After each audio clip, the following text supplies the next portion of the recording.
ప్రియమైన దేవుని సంగమా, చేరిన ప్రతి ఒక్కరికి ప్రభు పేరిట ప్రత్యేకమైన వందనాలు తెలియజేస్తున్నాం. పరిశుద్ధ గ్రంథంలోంచి 1 కొరింథీ 9వ అధ్యాయము 10వ వచనాన్ని చదువుకుందాం. 1 కొరింథీ 9:10. కేవలము మన కొరకు దీనిని చెప్పుచున్నాడా? కేవలము మన కొరకు దీనిని చెప్పుచున్నాడా? అవును, అవును. మన కొరకే కదా ఈ మాట వ్రాయబడెను. మన కొరకే కదా ఈ మాట వ్రాయబడెను. వ్రాయబడెను. ఏలైనగా దున్నువాడు ఆశతో దున్నవలెను. దున్నువాడు ఆశతో దున్నవలెను. కళ్ళము త్రొక్కించువాడు పంటలో పాలు పొందును. కళ్ళము త్రొక్కించువాడు పంటలో పాలు పొందుదును అన్న ఆశతో త్రొక్కింపవలెను. మన కోసం ఇది వ్రాయబడిందా అంటే ఏమంటుంది ఇక్కడ వాక్యము? అవును, ఇది మన కోసమే వ్రాయబడి ఉన్నది.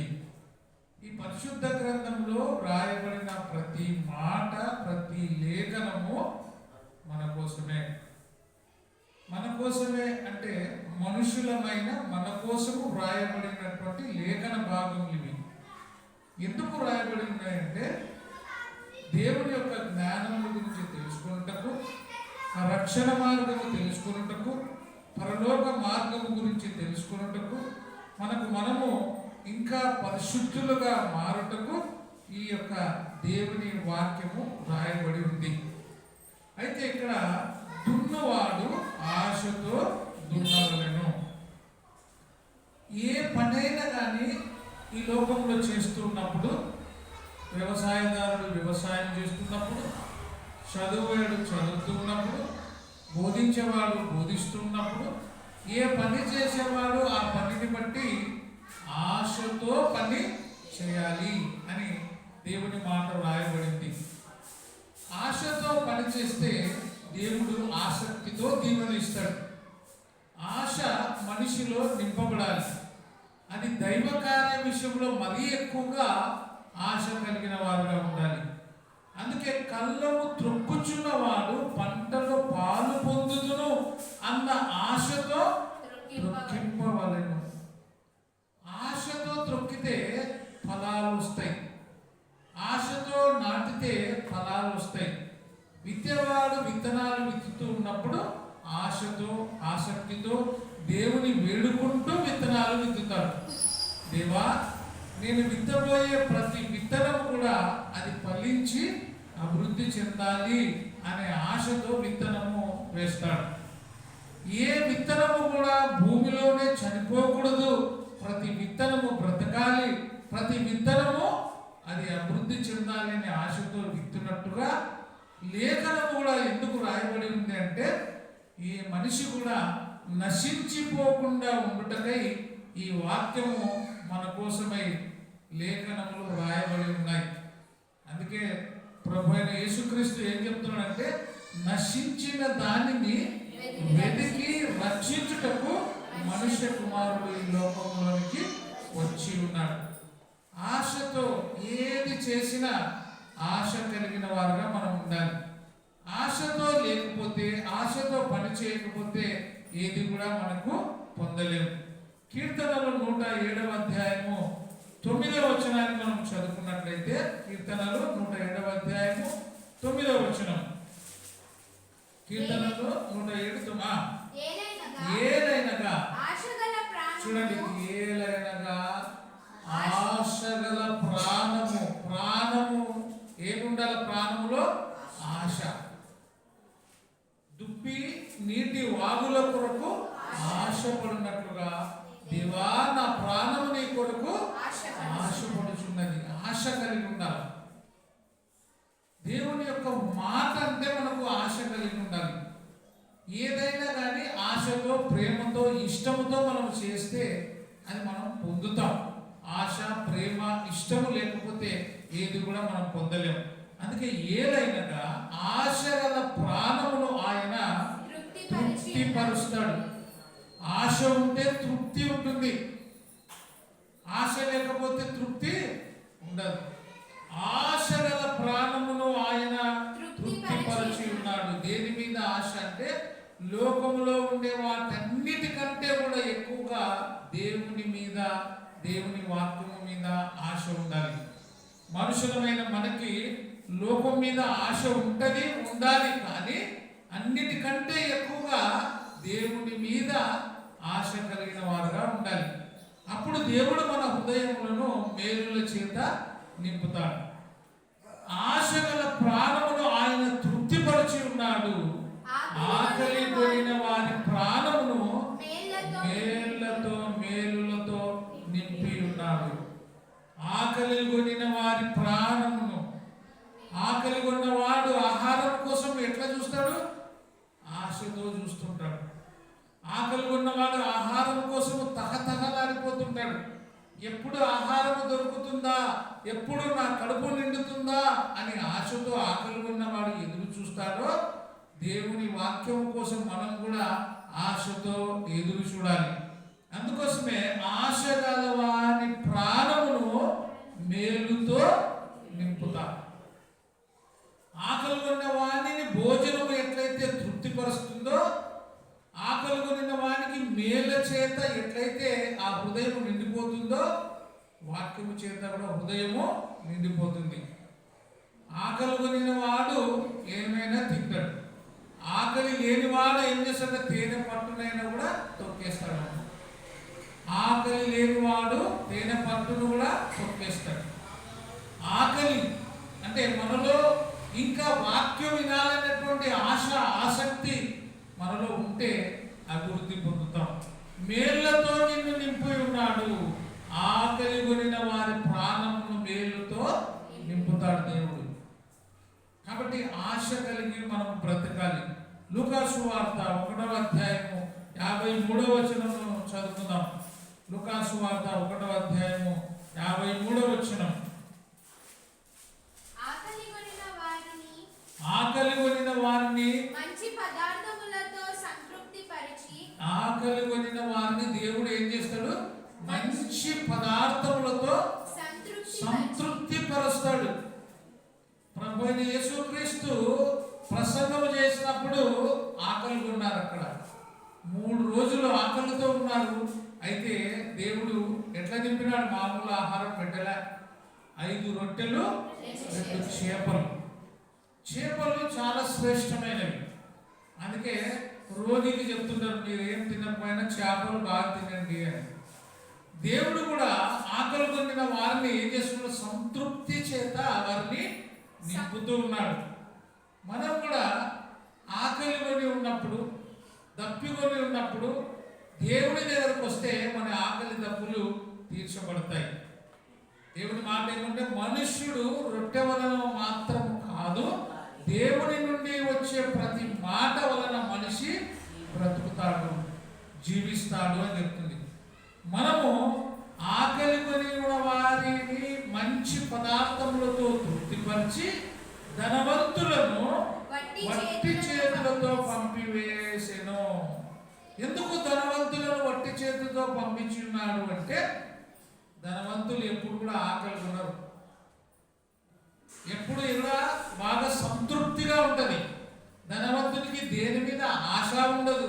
ధనవంతునికి ఎప్పుడు దేని మీద ఉంటుంది ఆశ? డబ్బు మీదనే ఉంటుంది. ఎగ్జాంపుల్ మనము దరిద్రుడు ధనవంతుని గురించి తీసుకుంటే, ధనవంతుడు తన జీవిత కాలంలో మంచి వస్త్రాలు వేసుకొని మంచి ఆహారం తింటూ ఏమనుకున్నాడు? తన ప్రాణముతో బాగా సంతోషపడు అనుకున్నాడు.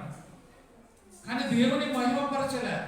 దరిద్రుడు అని పేరు పొందిన దరిద్రుడైన లాజరు ఉన్న దాంట్లోనే ఆహారం భుజించి, ఆ ధనవంతుడు తిని కింద పడిన రొట్టె ముక్కలు ఏరుకొని తిన్నాడు. తృప్తి కలిగిన వాడుగా ఉన్నాడు. అయితే ఈ ధనవంతుడు లోకపరంగా తృప్తి పొంది ఉన్నాడు, కానీ ఆత్మపరంగా అతనిలో తృప్తి లేదు. అందుకే అతను చనిపోయినప్పుడు ధనవంతుడు బాధకరమైన స్థితిలో ఉన్నాడు. దరిద్రుడైన లాజరు మేలుల చేత తన ప్రాణము తృప్తి పడింది. ఈ లోకంలో జీవించినప్పుడు ధనవంతుని ప్రాణము నెమ్మది లేకుండా, సుఖము లేకుండా, సంతోషం లేకుండా ఉంది. అయితే చనిపోయిన తర్వాత అతని ప్రాణము సంతోషంగా ఉంది. అతని ప్రాణము దేవుని యందు ఎట్లుంది? ఆనందకరమైన జీవితంలో వెళ్ళిపోయినాడు. ధనవంతుడు తన జీవితంలో అన్ని తృప్తి కలిగి ఉన్నాడు. ఆహారము చేత, ధనము చేత, వస్త్రముల చేత తృప్తి కలిగిన వాడుగా ఉన్నాడు. కానీ దేవుడు లేనటువంటి జీవితం జీవించినాడు. అందుకే అతని మరణానంతరము ధనవంతుని జీవితంలో తృప్తి లేదు. ఈ లోకంలో మనం ఎన్ని పొందినా కూడా, ఏది కలిగి ఉన్నా కూడా, దేవుని కలిగి ఉండకపోతే, దేవుని మీద ఆశ ఉండకపోతే మన జీవితము వెళతాం. అందుకే మన అందరం ఇక్కడ చేరిన ఎవరమైనా కానీ దేవుని మీద ఆశ కలగాలి, దేవుని మాట మీద ఆశ కలిగి ఉండాలి. యెషయా 26వ అధ్యాయము 9వ వచనం. యెషయా 26వ అధ్యాయము 9వ వచనం.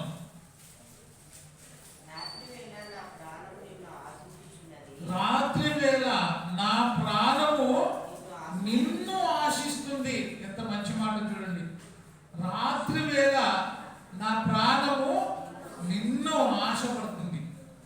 చాలా మందికి రాత్రి అయితేనే దేని మీద ఆశ? పొద్దున పని చేసుకుంటూ అంతా పని చేసి రాత్రి అయినప్పుడు తాగుబోతులకు దేని మీద ఆశ? తాగి ఇంటికి పోయి పడుకున్నాలని ఆశ. ఇంకా కొంతమంది కొన్ని దానిల మీద ఆశ ఉంటుంది. రాత్రి అయితే ఇంకా బాగా తినాలా, నిద్రపోవాలా, అనేకమైన ఆశలు. కానీ ఏమంటాడంటే రాత్రి వేళ నా ప్రాణము నిన్ను ఆశించుచున్నది. ఎంత మంచి మాట చూడండి. మన ప్రాణము కూడా దేవుని ఆశించాలి, దేవుని మాట మీద ఆశ కలగాలి. నా ప్రాణము రాత్రి వేళ నిన్ను ఆశించుచున్నది. నాలో ఉన్న ఆత్మ, నీలో కూడా ఏముంది? ఆత్మ. ఎవరిచ్చిన ఆత్మది? యెహోవా పెట్టిన దీపం, దేవుడు పెట్టిన దీపం అది ఆత్మ. ఆ ఆత్మ, అందుకే నాలో ఉన్న ఆత్మ ఆసక్తితో నిన్ను ఆశ్రయిస్తుంది. ఆసక్తితో నిన్ను ఆశ్రయిస్తుందయ్యా. ఏమి? ప్రాణము. నా ప్రాణము, నా ఆత్మ నిన్ను ఆశిస్తుంది, ఆసక్తి కలిగి ఉంది. మన ప్రాణము, మన ఆత్మ దేని మీద ఆశ ఉండాలా? దేవుని మీద ఆశ కలిగిన వారుగా ఉండాలి. దేవుని కోసము తప్పించుకోవాలి మన ప్రాణము, మన శరీరం. అప్పుడే మనం ఆశీర్వదించబడతాం. సామెతలు 13వ అధ్యాయము 19వ వచనం. సామెతలు 13వ అధ్యాయము 19వ వచనం. ఆశ తీరుట ప్రాణమునకు తీపి. అబ్బా, ఆశ తీరితే ప్రాణానికి ఎట్టుంటది? తీపి. కొంతమందికి బాగా ఏదైనా తినాలనిపించింది అనుకోండి. అబ్బా, నేను ఈరోజు బిర్యానీ తినాలా అని అనుకున్నాం. ఆ రోజు బిర్యానీ రెడీ అయింది, బిర్యానీ అనుకోకుండా దొరికింది. నీ ప్రాణానికి అప్పుడు ఎట్టుంటది? తీపే కదా? అబ్బా, ఇప్పుడు తృప్తి అయింది చూడబ్బా, నేను అనుకునేది జరిగింది. అరే, నేను అస్సలు బిర్యానీ తింటానని అనుకోలే, కానీ అనుకోకుండా బిర్యానీ వచ్చింది. కాబట్టి నా ప్రాణం ఎట్లుంది? తృప్తిగా ఉంది, నా ప్రాణము తీపిగా ఉంది. ఒకవేళ ఆశ నెరవేర్చకపోతే ప్రాణం ఏమవుతుంది? ప్రాణంలో సంతోషం ఉండదు. ఏదైనా అనుకునేది జరగకపోతే, మనం అనుకునేది నెరవేర్చబడకపోతే మన ప్రాణంలో, మన మనసులో నెమ్మది ఉండదు.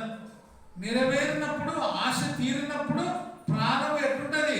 తీపిగా ఉంటుంది, సంతోషంగా ఉంటాం. మనం అనుకునేది జరిగితే ఎంత సంతోషంగా ఉంటామంటే ముషి ముషి నవ్వులు నవ్వుతుంటాం. అంటే మనం అనుకునేది జరిగినప్పుడు, మన కళ నెరవేరినప్పుడు. కళ నెరవేరకపోతే, కళ ఫలించకపోతే ఏముంటుంది? దుఃఖం ఉంటుంది. కాబట్టి ఆశ తీరుట ప్రాణమునకు తీపి. ఆశ తీర్చడము ఎవరిది? దేవుడు ఆశ తీరుస్తాడు.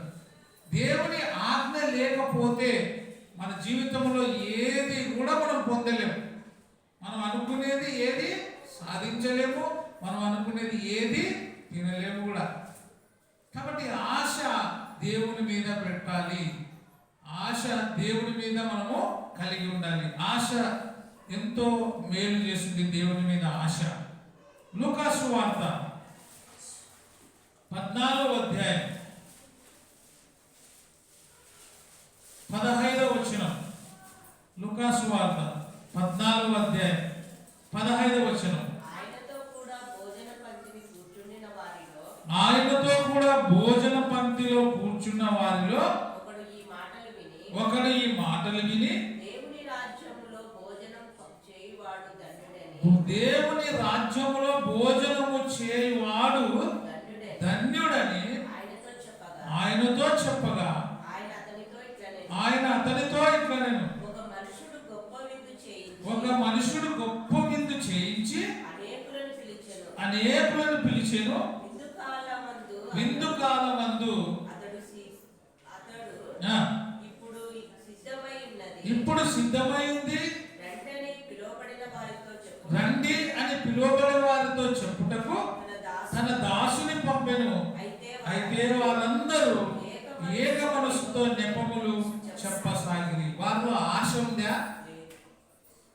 యజమానుడేమో విందుకు రావాలి అని ప్రేమతో కబురు పంపిస్తే వాళ్ళు రాక, ఇష్టం లేక, ఆశ లేక ఏమంటున్నారు? నెపములు. రాలేక చెప్పే మాటలు, వాళ్ళు నెపములు చెబుతూ ఏమంటున్నారు చూడండి. మొదటివాడు నేను ఒక పొలమును కొని ఉన్నాను, అవశ్యముగా వెళ్ళి దాన్ని చూడాలి. అయ్యా నన్ను క్షమించు, నిన్ను వేడుకొనుచున్నాను. ఏం చూడాలని పోతున్నాడు? పొలం. ఈడనేమో దేవుని రాజ్యంలో భోజనం చేయాలి. ఇది మేళ, అది మేళ. దేవుని రాజ్యంలో భోజనం చేయడము ఎంత సంతోషం కదా. ఈ సంతోషమైన దానిని వదిలిపెట్టి నేను ఒక పొలమును కొన్నాను, ఆ పొలము నేను చూడడానికి వెళుతున్నాను అని నెపములు చెప్పినాడు. రెండవ వాడు ఏం చెప్తున్నాడు చూడండి. మరి ఒకడు నేను 5 జతల ఎడ్లు కొని ఉన్నాను, వాటిని పరీక్ష చేస్తున్నా. పరీక్ష చేసినాక కొంటామా, కొన్నాక పరీక్ష చేస్తామా? చూసినామా? మనం ఏమైనా చీర కొంటామనుకో, చూసి తీసుకుంటామా, చూడకుండా తీసుకుంటామా?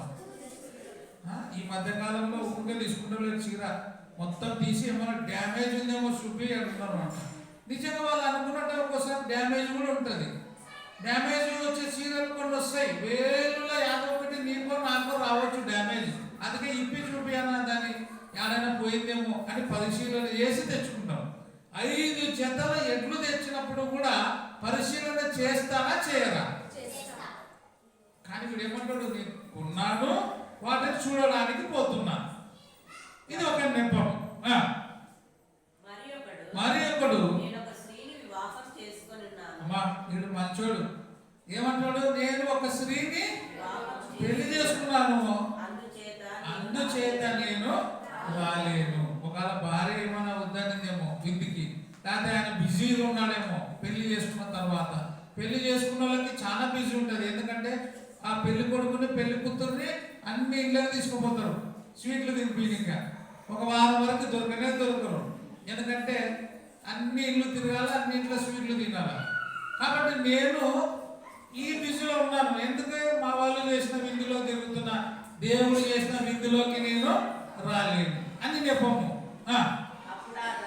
అప్పుడు ఆ దాసుడు తిరిగి వచ్చి ఈ మాటలు తన యజమానుడికి తెలియజేయగా ఆ ఇంటి యజమానుడు కోపపడి, నీవు త్వరగా పట్టణపు వీధిలోనికి, సంత వీధిలోనికి వెళ్ళి బీదలను, అబ్బా ఎంత మంచి మాట, బీదలను, అంగహీనులు అంటే కాళ్ళు చేతులు లేని వారిని, కుంటి వారిని, గుడ్డి వారిని ఇక్కడికి తోడుకొని రమ్మని ఆ దాసునితో చెప్పాను.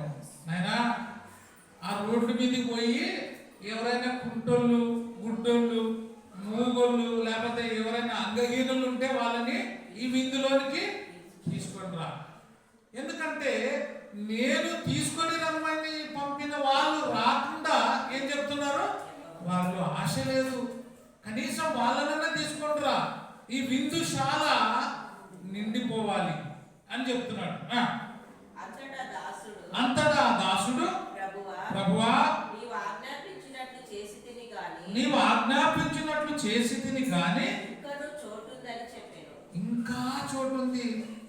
ఎంత పెద్ద చూపులు పెట్టాడో ఆయన ఆ భోజనశాల.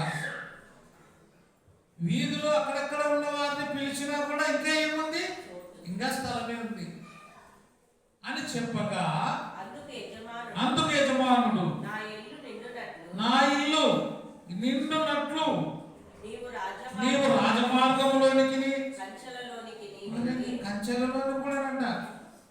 కంచెలు ఏముంటాయి అంటే పొలంలో పోవాలి, ఇంకా చేనుల కాడ పొలంలో కాడ ఉన్న వాళ్ళు కూడా తీసుకురాపో. కంచెలలోనికి, కంచెలలో మనుషులు ఉంటారా అంటే పని చేసే వాళ్ళు ఎక్కడ పొలాలకు పనులకు వెళ్ళారు, వాళ్ళని కూడా తీసుకురాపో.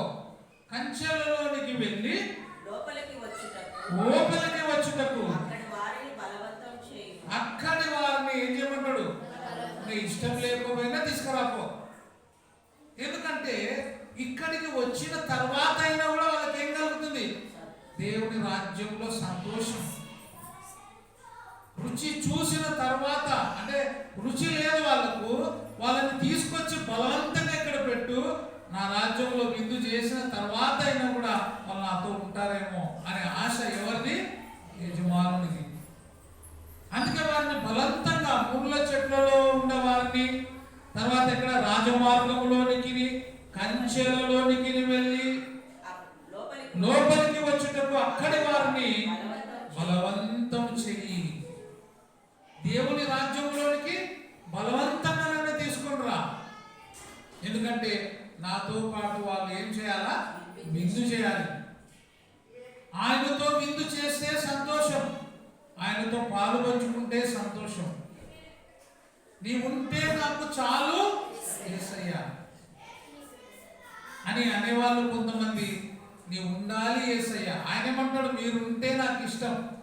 బయట ఉండే వాళ్ళని కూడా లోపలికి తీసుకురండి, నా రాజ్యంలోకి రావాలి, నా ప్రేమ వాళ్ళు రుచి చూడాలి, వారి మీద నాకు ఆశ ఉంది, బయట ఉన్న వాళ్ళ మీద వాళ్ళు కూడా రావాలి అని వారితో చెప్పాను. ఏలైనగా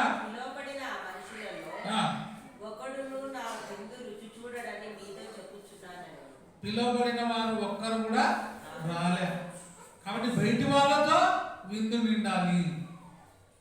కాబట్టి దేవుడు తన యొక్క వారిని అందరినీ పిలుస్తున్నాడు, రండి అని పిలిచే బాధ్యత ఆయనది. రావాల్సిన బాధ్యత, దేవుడు కబురు పంపినప్పుడు వచ్చే బాధ్యత మనది. అందుకే అందరిని పిలుస్తున్నాడు ఆయన. ప్రయాసపడి భారము మోసుకొనుచున్న సమస్త జనులారా నా యొద్దకు రండి, నా యొద్దకు వచ్చు వారిని నేను ఎంత మాత్రమును బయటికి నేను త్రోసివేయను. ఇక్కడ కూడా ఎంత ప్రేమ చూడండి యజమానికి. విందుకు రమ్మని దాసుని పెట్టి పంపించి పిలువబడినా కూడా వాళ్ళు నిబంధనలు చెప్తున్నారు. అప్పుడు ఆయన అన్నాడు, నా రాజ్యము నాతో భోజనము చేయటము ఈ యొక్క ప్రదేశము ఖాళీగా ఉండకూడదు, అందరూ రావాలి, అందరూ భోజనం చేయాలి అని పిలుస్తున్నాడు. కాబట్టి మనము కూడా దేవుని రాజ్యంలో, దేవుని సంఘములో, సహవాసంలో ఉంటే దీవించబడతాం, ఆశీర్వదించబడతాం అని వాక్య భాగం ద్వారా తెలియజేస్తూ ముగిస్తున్నాను. అందరికీ వందనాలు. ప్రార్థన చేసుకుందాం. నిత్యుడగు తండ్రి, జీవం కలిగిన మా దేవ, మీ ఘనమైన నామానికి వందనాలు చెల్లిస్తున్నాం నాయన. మీ రాజ్యంలో ఉండి మీతో పాటు భోజనం చేసే ధన్యతను మీరు మాకు ఇచ్చినందుకే వందనాలు చెల్లిస్తున్నాం నాయన. మీరు పిలిచినప్పుడు, మీరు రమ్మని కబురు పంపినప్పుడు మేము నిబంధనలు చెప్పక మీ దగ్గరకు వచ్చి మీ సన్నిధిలో గడిపి మీరు ఇచ్చే దీవెనలు, ఆశీర్వాదాలు పొందుకున్నట్లుగా మమ్మల్ని, మా కుటుంబాలను, ఇక్కడ చేరిన ప్రతి బిడ్డను, వారి కుటుంబాలను దీవించమని, ఆశీర్వదించమని యేసుక్రీస్తు నామమున అడిగి ప్రార్థించి వేడుకొనుచున్నాము తండ్రి. ఆమేన్. అందరికీ వందనాలు.